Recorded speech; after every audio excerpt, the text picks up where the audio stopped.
नमस्कार, स्वागत है आप सबका दिन भर की तमाम बड़ी और अहम खबरों के साथ। मैं हूं कवीन सजान। शुरुआत करते हैं इस वक्त की हेडलाइन से। जम्मू कश्मीर में तीनों सेनाओं का ऐतिहासिक राहत और बचाव अभियान, 80,000 से ज्यादा लोगों को अब तक निकाला गया सुरक्षित। थल सेना प्रमुख ने किया राज्य का दौरा। केंद्र सरकार का कोल इंडिया, ओएनजीसी और एनएचपीसी में विनिवेश का फैसला। पूर्वोत्तर राज्यों के लिए व्यापक दूरसंचार नीति को कैबिनेट की मंजूरी। बीजेपी अध्यक्ष अमित शाह के खिलाफ मुजफ्फरनगर में चार्जशीट दाखिल। लोकसभा चुनाव प्रचार में विवादास्पद भाषण का मसला।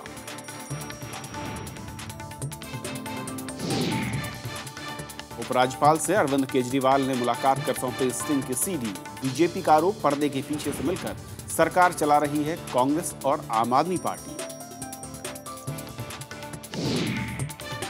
और भारत और अफगानिस्तान के बीच बढ़ेगी सैन्य साझेदारी।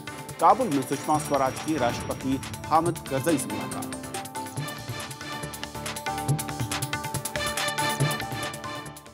और आइए देखते हैं आज की हमारी पहली खबर। जम्मू और कश्मीर में बाढ़ पीड़ित इलाकों से लोगों को निकालने में तीनों सेनाएं और एनडीआरएफ की टीमें दिन रात जुटी हुई हैं। अब तक 80,000 से ज्यादा लोगों को निकाला जा चुका है, लेकिन 4 लाख लोग अभी भी अलग अलग जगहों पर फंसे हुए हैं।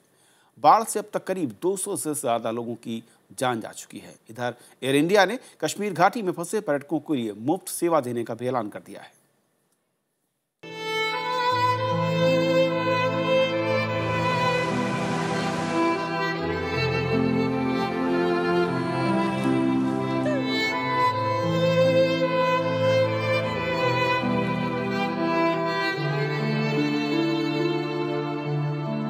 कश्मीर घाटी में कुदरत की भारी तबाही के बीच फंसे इन लोगों को मदद की दरकार है।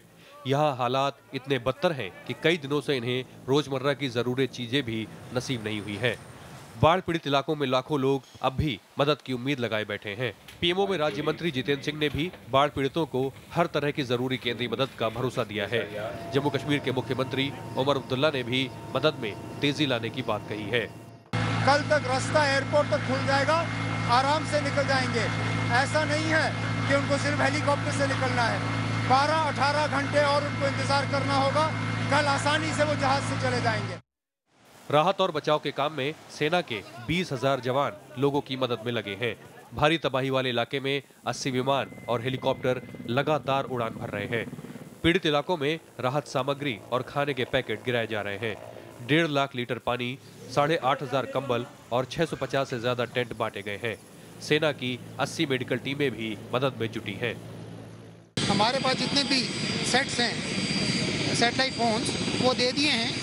और हम बल्कि मोबाइल कम्युनिकेशन भी आप देखेंगे 2-3 दिन के अंदर काफ़ी एरियाज में अंदर शुरू हो जाएगा।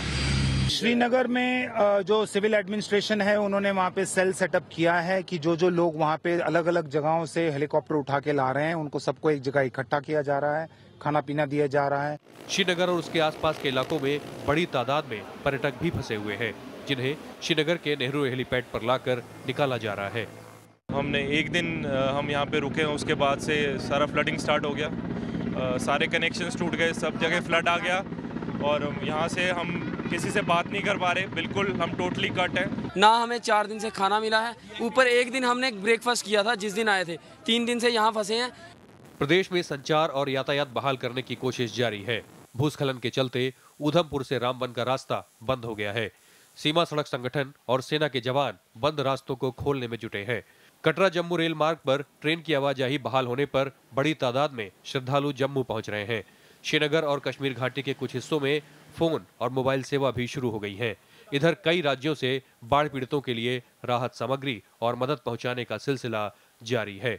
Bureau report, Rajya Sabha TV. और कश्मीर घाटी में जिस तरीके से सेना और एनडीआरएफ और दूसरी एजेंसियों ने मिलकर रेस्क्यू ऑपरेशंस चलाए हैं, उसको लेकर और बातचीत करेंगे। हमारे साथ खास मेहमान शंकर प्रसाद, जो कि रिटायर्ड लेफ्टिनेंट जनरल हैं, मौजूद हैं। सर, स्वागत है आपका। सबसे पहले तो सर, एक बड़ी, मैं कहूँ कि तमाम देशवासियों को जब यह खबर मिलती है कि करीब 80,000 लोगों को सेना अब तक सुरक्षित स्थानों पर निकाल चुकी है, तो सभी जाने अनजाने में कहूँ, चाहे या ना चाहें, लेकिन वो सैल्यूट करते हैं। लेकिन कितना मुश्किल है कश्मीर घाटी में इस तरह के हालात में सेना के लिए इस तरह के रेस्क्यू ऑपरेशंस को चलाना? देखिए, वैसे भी पहाड़ी इलाकों में मूवमेंट बड़ी मुश्किल हो जाती है, और जैसा कि आप तस्वीरों में देख रहे हैं, श्रीनगर का पूरा टाउन इस वक्त पानी के नीचे है और सड़कें टूट चुकी हैं। केवल हेलीकॉप्टर के ज़रिए वहाँ पे लोग पहुँच सकते हैं और कुछ बोट्स के ज़रिए पहुँच सकते हैं। तो सबसे बड़ी प्रॉब्लम लॉजिस्टिक्स की है और दूसरी कम्युनिकेशंस की है। वहाँ टेलीफोन काम नहीं कर रहे, सेल फोन काम नहीं कर रहे। मैं समझता हूँ केवल आर्मी के जो रेडियो सेट्स हैं वो शायद काम कर रहे होंगे जी। तो कम्युनिकेशन जिसमें ये मूवमेंट और जिसमें बातचीत की तजवीज़ होती है वो इस वक्त वहाँ नॉन अवेलेबल है। तो सबसे बड़ी तो रुकावट यही है। और दूसरी बड़ी प्रॉब्लम जो ये है कश्मीर के अंदर कि एक तरफ तो हमें फ्लड से जूझना है, लोगों को बचाना है, रेस्क्यू ऑपरेशन करने हैं, रिलीफ ऑपरेशन करने हैं, और दूसरी तरफ हमें लाइन ऑफ कंट्रोल को भी देखना है जहाँ पे हमारे बंकर्स, जहाँ पे हमारे डिफेंस वर्क्स भी कुछ इफेक्ट हुए होंगे अवश्य बारिश से, लेकिन ये ना हो कि कहीं उस वहाँ से भी कोई घुसपैठी आना शुरू कर दे। तो इस समय आर्मी जितनी भी जम्मू एंड कश्मीर के अंदर है उसके हैंड्स पूरे फुल हैं। उसको जितना एक एक सिंगल व्यक्ति है वहाँ पे आर्मी का पूरी कश्मीर के अंदर, वो इस समय मैं समझता हूँ 24 घंटे की ड्यूटी कर रहा है, चाहे वो लाइन ऑफ कंट्रोल पे कर रहा हो, चाहे वो हेलीकॉप्टर्स के अंदर से जाके रिलीफ दे रहा हो या लोगों को उठा के ला रहा हो या बोट्स के जरिए लोगों को ला रहा हो।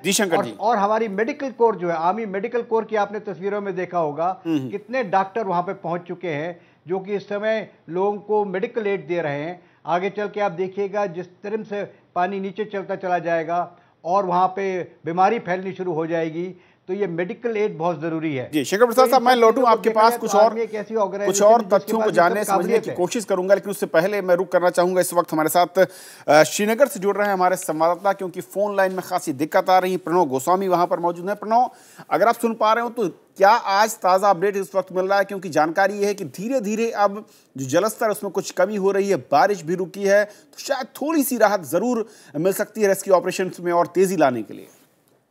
जी हाँ, बिल्कुल। और ये थोड़ी नहीं बल्कि ये कहा जाए कि अब धीरे धीरे परिस्थिति काबू में आ रही है। आज मेरी यहाँ जम्मू कश्मीर के मुख्यमंत्री उमर अब्दुल्ला से बात हुई और उन्होंने आधिकारिक रूप से ये कहा कि ज्यादा से ज्यादा 30 घंटे के भीतर जो बचाव कार्य है वो लगभग पूरा कर दिया जाएगा और उसके बाद जो अगली चुनौती होगी वो है राहत के काम और पुनर्वास के काम, जो एक दूसरा चरण होगा इस पूरी त्रासदी के बाद लोगों को राहत देने के लिए। और लगातार जो एयरफोर्स के जो चॉपर्स हैं और जो उनकी विमान सेवाएं हैं वो लोगों को वहां से एयरलिफ्ट कर रही है, और जो एनडीआरएफ की टीम है वो बोट से जो लोग अभी भी फंसे हुए हैं पानी के भीतर उनको लाया जा रहा है। हेलीपैड बनाए गए हैं कई सारे श्रीनगर और उसके आसपास के इलाकों में, और उन हेलीपैड में लोगों को बोट के जरिए लाया जा रहा है और उसके बाद वहां से हेलीकॉप्टर उनको वहां से लेकर और जो बेस कैंप बना हुआ है श्रीनगर एयरफोर्स का, उस बेस कैंप में लाया जा रहा है। और चंडीगढ़, जम्मू और दिल्ली,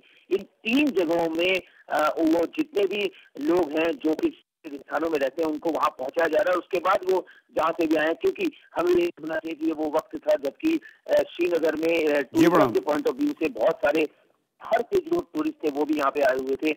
बहुत ही ये कहा जाए कि स्थिति बहुत ही भयावह थी। और अब बिल्कुल, जैसे आपने कहा भी कि धीरे धीरे हालात में सुधार होता दिख रहा है, जलस्तर में कमी आई है, बारिश भी अब रुकी है, और जो दूसरा चरण होगा रेस्क्यू ऑपरेशंस के बाद वो एक बहुत बड़ा मैं कह सकता हूं काम हो सकता है जहां पर सबसे ज्यादा चुनौती होगी। शुक्रिया फिलहाल प्रणव इस पूरे अपडेट का।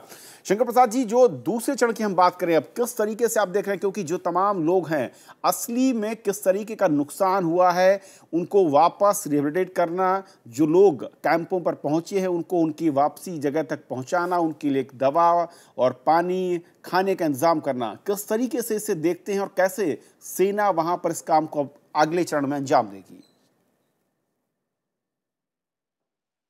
देखिए, सबसे पहले तो ये बात समझनी होगी कि जब झेलम का बंध टूटा तो पूरा पानी श्रीनगर शहर में फैल गया। अब वो पानी अपने आप तो वहां से जाएगा नहीं, और ये हम सोचें कि 10-10, 15 फीट का ऊंचा पानी सूख जाएगा, वो भी मेरे ख्याल से संभव नहीं है। तो मैं समझता हूं कि जैसे ही ये बारिश रुकती है, मौसम कुछ बेटर होता है, सड़कें थोड़ी बहुत खुलती हैं, तो हमें वाटर को वहाँ से पंप करना पड़ेगा, हमें वाटर पंप्स की सख्त ज़रूरत पड़ेगी वहाँ पे, जिससे कि पानी को जहाँ स्टैग्नेट हो रहा है पानी, उसको वहाँ से निकाल के पंप के ज़रिए ऐसी जगह ले जाया जाए जबकि वहाँ से बह जाए। तो सबसे पहले तो पानी के लेवल को कम करना पड़ेगा। अब आपको मालूम है कि जब इस तरह से स्टैग्नेट पानी हो जाता है तो उससे बीमारी फैलती है। बिल्कुल। और बीमारी, पानी स्टैग्नेट बीमारी की कई किस्म की बीमारियां फैलती हैं, काफ़ी डेंजरस बीमारियां फैलती हैं। तो इस चीज़ के लिए हमें मेडिकल टीम्स को तैयार करना होगा, जगह जगह पर मेडिकल टीम्स को लगाना होगा, चाहे वो आर्मी की हो, चाहे वो सिविल की हो, चाहे वो किसी और ऑर्गेनाइजेशन की हो, रेड क्रॉस की हो।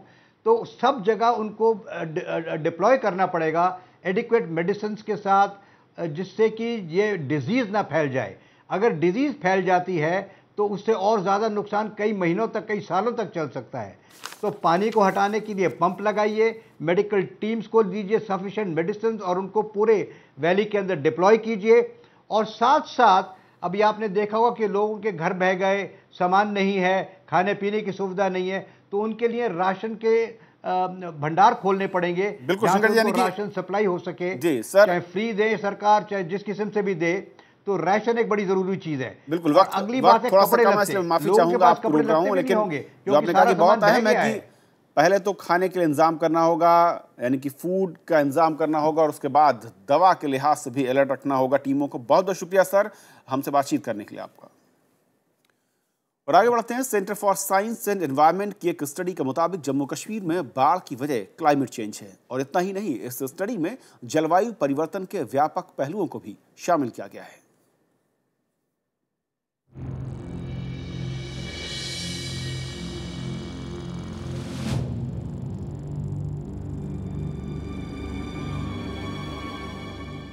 कहीं सूखा, कहीं बाढ़, तो कहीं भारी बारिश। कुदरत के इस बदलते मिजाज के पीछे क्लाइमेट चेंज एक अहम वजह है। क्लाइमेट चेंज यानी जलवायु परिवर्तन के इस बदलाव का centre for science and environment ने गहन अध्ययन किया है। इसकी स्टडी के मुताबिक जलवायु परिवर्तन के चलते इस तरह की आपदाएं आ रही हैं। आज कश्मीर का हादसा है, कल जो उत्तराखंड का हादसा था, कुछ साल पहले जो मुंबई का हादसा था, वो सब ये बताते हैं हमें कि इस देश में मॉनसून का पैटर्न बदल रहा है, एक्सट्रीम रेनफॉल इवेंट्स ज्यादा होते जा रहे हैं। दरअसल क्लाइमेट चेंज और पर्यावरण असंतुलन को अलग अलग करके नहीं देखा जा सकता। ऐसे में हम सबकी जिम्मेदारी बनती है कि हम पर्यावरण को बचाए रखने में अपने स्तर पर योगदान करें। विपिन सिंह चौहान, राज्यसभा टीवी। उधर पाकिस्तान के इतिहास में अब तक की सबसे भीषण बाढ़ में करीब 5 लाख लोग प्रभावित हुए हैं। कुदरती हादसे में 250 से ज्यादा लोगों को जान गंवानी पड़ी है। झेलम और शराब नदियां आज भी उफान पर रहीं। चिनाब नदी का पानी हजारों घरों में घुस गया है, जिससे बड़ी संख्या में लोग बेघर हो गए। पिछले हफ्ते से जारी भारी बारिश थमने का नाम नहीं ले रही। राहत और बचाव कर्मी चिनाब नदी से लगे प्रमुख कस्बों को बचाने में जुटे हैं। बाढ़ से पाकिस्तान के पंजाब प्रांत और पाक अधिकृत कश्मीर में काफी नुकसान हुआ है। पाक अधिकृत कश्मीर में 30,000 से ज्यादा लोग पीड़ित हुए हैं। प्रधानमंत्री नवाज शरीफ और सेना प्रमुख राहिल शरीफ ने बाढ़ प्रभावित क्षेत्रों का दौरा किया। हुकूमत आपके घरों को दोबारा तामीर करने के लिए, अपने मामलात को ठीक करने के लिए इंशाल्लाह आपकी पूरी मदद करेगी, पूरा आपका साथ देगी और पीछे नहीं हटेगी इंशाल्लाह। चाहे कितना भी खर्च हो जाए हम करेंगे इंशाल्लाह इसके लिए। मंगलवार को लाहौर में एक मस्जिद के ढहने से वहां शरण लिए 12 लोगों की मौत हो गई। माना जा रहा है कि अगले 24 घंटों में बाढ़ और भी ज्यादा कहर बरपा सकती है। 1972 के बाद पंजाब प्रांत में ये सबसे भीषण बाढ़ मानी जा रही है। डिस्ट्रिक्ट गवर्नमेंट की जो टीमें हैं वो पूरी जांफशानी के साथ हरदम ये हमारी कोशिश है कि रेस्क्यू जो लोग नीचे दब गए हैं, जिसमें से 6 लोगों को जो है वो इस वक्त तक जो है वो निकाला जा चुका है। चिनाब नदी का जल स्तर लगातार बढ़ रहा है और पाकिस्तानी अधिकारी हालात से निपटने में जुटे हैं।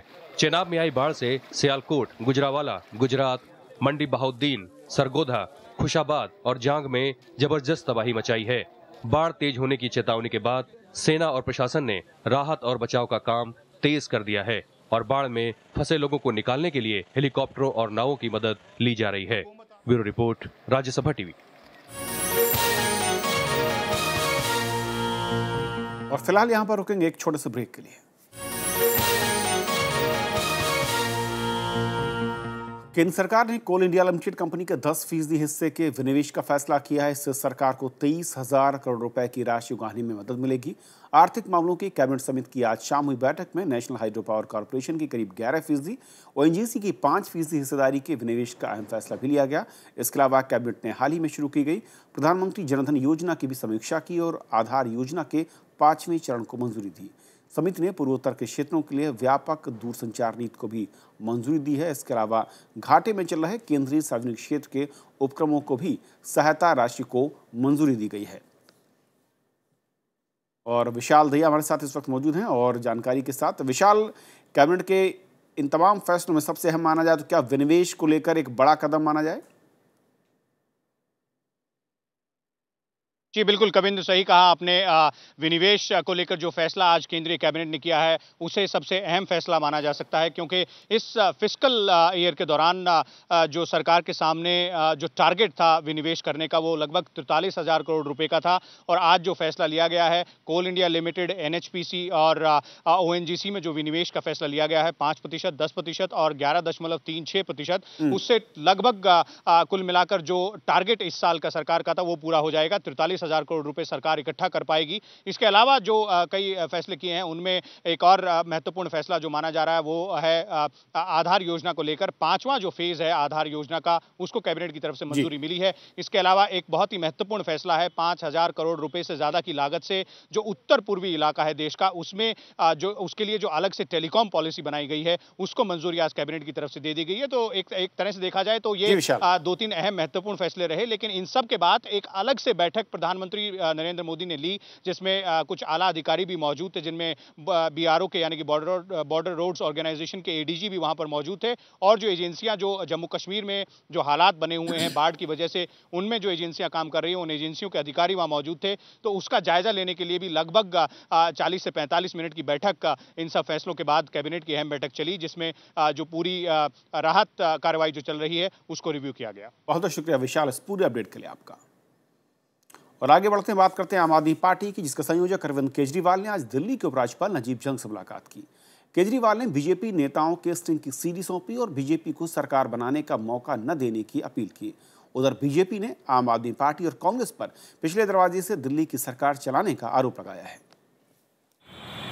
आम आदमी पार्टी के नेताओं ने उपराज्यपाल नजीब जंग से मुलाकात में राष्ट्रपति को पत्र लिखकर दिल्ली विधानसभा भंग करने की मांग की। उन्होंने आरोप लगाया कि बीजेपी उनके विधायकों को खरीदकर सरकार बनाने की जुगत में है, इसलिए उसे सरकार बनाने का मौका नहीं दिया जाना चाहिए। एलजी साहब को हमने रिक्वेस्ट किया है कि आप अब अपनी चिट्ठी का जो कंटेंट है वो दोबारा से लिखिए, प्रेसिडेंट साहब को लिखें और इस बार उनसे असेंबली भंग करने की सिफारिश करें। वहीं बीजेपी का आरोप है कि आम आदमी पार्टी और कांग्रेस के नेता दिल्ली में विकास कार्यों के लिए बनी समितियों में से 98% के अध्यक्ष बने हुए हैं और सरकारी सुख सुविधाओं का मजा ले रहे हैं। 98% कांग्रेस और आम आदमी के लोग बैकडोर से सरकार चला रहे हैं। हमारे किसी भी मेंबर में एक ने भी दोनों में से आपको बता दूं गाड़ी किसी ने नहीं ली है। उधर कांग्रेस ने बीजेपी और आम आदमी पार्टी पर सत्ता के लिए सियासत करने का आरोप लगाया है। इनमें से कोई फैसला सेवा की भावना से नहीं ले रहा। इनके दिल में दिल्ली वालों के लिए दर्द नहीं है। ना ये गरीब आदमी की बात कर रहे हैं, ना ये कमजोर की बात कर रहे हैं। ये सारे लोग ताकत की बात कर रहे हैं कि हमें किसी तरह दिल्ली की ताकत मिल जाए। मंगलवार को सुप्रीम कोर्ट ने दिल्ली में सरकार गठन पर फैसले के लिए केंद्र को 4 हफ्ते का समय दिया, लेकिन मौजूदा हालात में किसी भी पार्टी की सरकार बनती नहीं दिख रही। ऐसे में अब सबको उपराज्यपाल के अगले कदम का इंतजार है। अनु दीवान, राज्यसभा टीवी। बीजेपी के राष्ट्रीय अध्यक्ष अमित शाह के खिलाफ चार्जशीट दाखिल की गई है। उन पर यूपी के मुजफ्फरनगर में लोकसभा चुनाव के दौरान विवादास्पद भाषण देने का आरोप है। अमित शाह को जनप्रतिनिधित्व कानून और आईपीसी की धाराओं के तहत आरोपी बनाया गया। उधर बीजेपी ने इसे चुनावी साजिश करार दिया है। उत्तर प्रदेश पुलिस ने मुजफ्फरनगर कोर्ट में बुधवार को अमित शाह के खिलाफ चार्जशीट दाखिल कर दी। अमित शाह पर लोकसभा चुनाव के दौरान मुजफ्फरनगर में विवादास्पद भाषण देने का आरोप है। पुलिस ने उन्हें चार्जशीट में धर्म, जाति और संप्रदाय के आधार पर वोट मांगने, दुष्प्रचार और धार्मिक भावनाएं भड़काने का आरोपी बनाया है। विवेचना से इसमें धारा 153 और 195, 295A की वृद्धि गई है, 505 की वृद्धि की गई है और इसमें आरोप पत्र न्यायालय प्रेषित किया गया है। बीजेपी चार्जशीट दाखिल करने के समय पर सवाल उठाते हुए इसे चुनावी साजिश करार दे रही है। जिस प्रकार से आज लोकसभा चुनाव के महीनों बाद एक गड़े मुर्दे को उखाड़ने का प्रयास किया जा रहा है, ये उत्तर प्रदेश की सरकार की नाकामियों को दर्शाता है। समाजवादी पार्टी ने बीजेपी के आरोपों को खारिज किया है।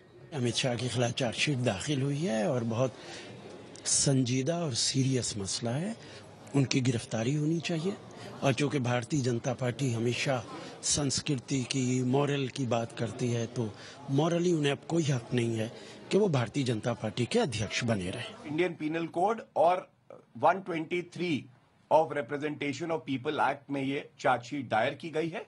संदेश साफ है, अगर आप कानून अपने हाथ में लेते हैं तो आपको न्यायालय में जो प्रक्रिया है उसको फेस करना पड़ेगा।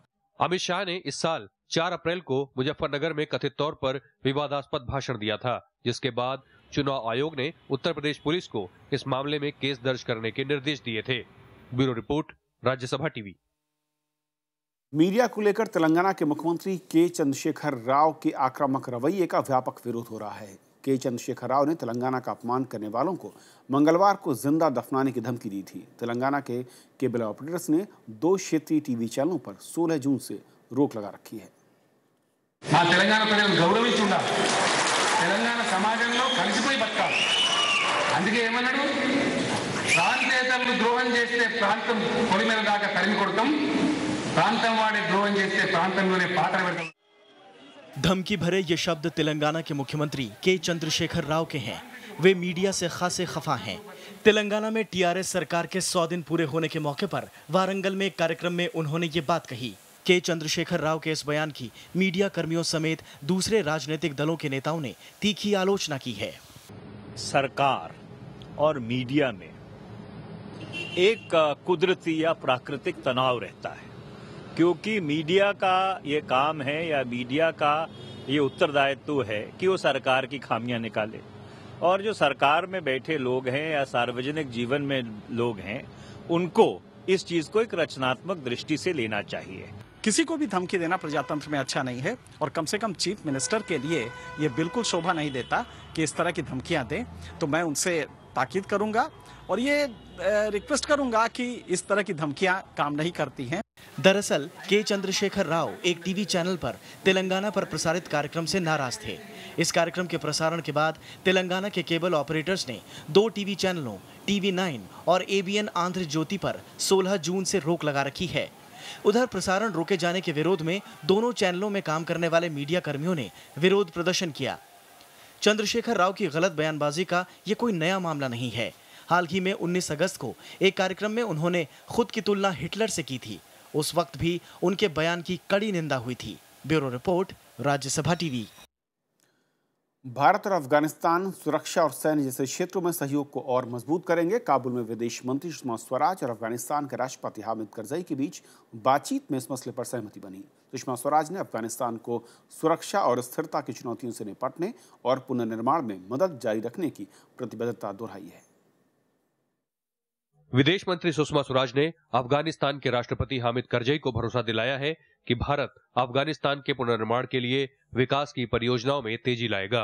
काबुल में दोनों नेताओं के बीच अफगानिस्तान के राजनीतिक और सुरक्षा हालात पर लंबी चर्चा हुई। दोनों पक्षों ने सैन्य क्षेत्र में सहयोग बढ़ाने के अलावा कारोबार को विस्तार देने पर भी हामी भरी। इसके बाद विदेश मंत्री सुषमा स्वराज ने काबुल में भारतीय दूतावास की नई इमारत का उद्घाटन किया। 5 एकड़ से ज्यादा में बनी इस इमारत पर $40 मिलियन की लागत आई है।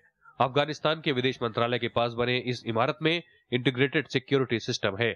इस इमारत की आधारशिला 2005 में तत्कालीन प्रधानमंत्री मनमोहन सिंह ने रखी थी। अफगानिस्तान पहले लोकतांत्रिक चुनाव के जरिए सत्ता हस्तांतरण की प्रक्रिया में है। अफगानिस्तान चाहता है कि नाटो की वापसी के मद्देनजर सुरक्षा तंत्र के मजबूती के लिए भारत सैन्य उपकरणों की आपूर्ति करे। करजई इस मामले में पहले ही भारत को अपनी जरूरतों से वाकिफ करा चुके हैं। भारत अफगानिस्तान की मदद और पुनर्निर्माण में $2 अरब का निवेश कर चुका है और सैकड़ों अफगान अधिकारियों को प्रशिक्षित किया गया है। Bureau report, Rajya Sabha TV. Bharat ने पश्चिम एशिया में शांति बहाल करने की मध्यस्थता की पेशकश की है। भारत ने कहा है कि वहां की स्थिति बाहरी ताकतों के हस्तक्षेप की वजह से बिगड़ी है। विदेश राज्य मंत्री वीके सिंह ने आज कहा कि वहां स्थानीय लोगों के साथ मिलकर ही स्थायी शांति का उपाय खोजा जाना चाहिए। पश्चिम एशियाई देश लीबिया हो या इराक, भारत ने हाल ही में युद्धरत इलाकों से अपने लोगों को निकालने में सफलता पाई है। विदेश राज्य मंत्री वीके सिंह ने बुधवार को साफ कहा कि केंद्र सरकार मध्य एशिया के इन इलाकों में मध्यस्थता कर सकती है। As time goes by, probably regional actors will have a greater say than extra-regional players. So far as India is concerned, strategically, there is space for India to play a role in this area as a mediator, as a partner, as a country which lot of players in this area can rely on. विदेश राज्य मंत्री ने बुधवार को IDSA में पश्चिम Asia पर आधारित एक सम्मेलन में कहा कि पश्चिम एशिया की अशांति और अस्थिरता से सबसे ज्यादा खतरा भारत के हितों को है। चाहे तेल हो या गैस, भारत की ऊर्जा सुरक्षा को सबसे ज्यादा मदद इसी इलाके से मिलती है। India has a lot of stakes in West Asia, and at the same time it has very good relationships with everybody concerned. So certainly India can help the different rivals. विदेश मंत्रालय का मानना है कि पश्चिम एशिया में अब स्थिति बदल गई है और भारत ने वहां की सारी ताकतों के साथ अच्छे संबंध बनाकर रखे हैं। अखिलेश सुमन, राज्यसभा टीवी। स्कॉटलैंड ब्रिटेन के साथ रहेगा या फिर अलग होगा, इस बात का फैसला 18 सितंबर को होने वाले जनमत संग्रह में होगा। इस बीच ब्रिटेन के प्रधानमंत्री डेविड कैमरून लंदन से स्कॉटलैंड पहुंच गए हैं, जहां वो बंटवारे के खिलाफ जनमत तैयार करने की कोशिश कर रहे हैं। ब्रिटेन सरकार इस बात पर पूरा जोर लगा रही है कि स्कॉटलैंड यूनाइटेड किंगडम का ही हिस्सा रहे। इसके लिए ब्रिटेन की सरकार ने स्कॉटिश जनता को आगामी बजट में कई टैक्स छूट और राहतों का ऐलान किया है। ब्रिटेन के प्रधानमंत्री डेविड कैमरून इस जनमत संग्रह के पहले स्कॉटलैंड पहुंचे हैं। I would be heartbroken if this family of nations that we've put together and that we've done such amazing things together, if this family of nations was torn apart. Britain के पूर्व प्रधानमंत्री और labour party के नेता Gordon brown भी Scotland में डेरा डाले हुए हैं। ब्राउन भी बंटवारे के खिलाफ अभियान चला रहे हैं। उधर स्कॉटलैंड के फर्स्ट मिनिस्टर एलेक्स सेलमन और उनकी पृथकतावादी स्कॉटिश नेशनल पार्टी का उत्साह चरम पर है।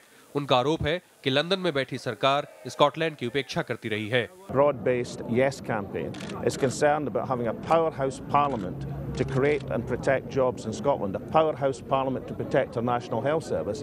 ब्रिटिश सरकार ने विभाजन से बचने के लिए बेटर टुगेदर अभियान चलाया हुआ है, जबकि स्कॉटिश नेशनल पार्टी की आजादी मुहिम का नाम यस कैंपेन है। अगर स्कॉटलैंड अलग हुआ तो प्रधानमंत्री कैमरून की सियासी परेशानियां बढ़ सकती हैं। Bureau report, Rajya Sabha TV. खबरों के आज के सफर में इतना ही। नमस्कार।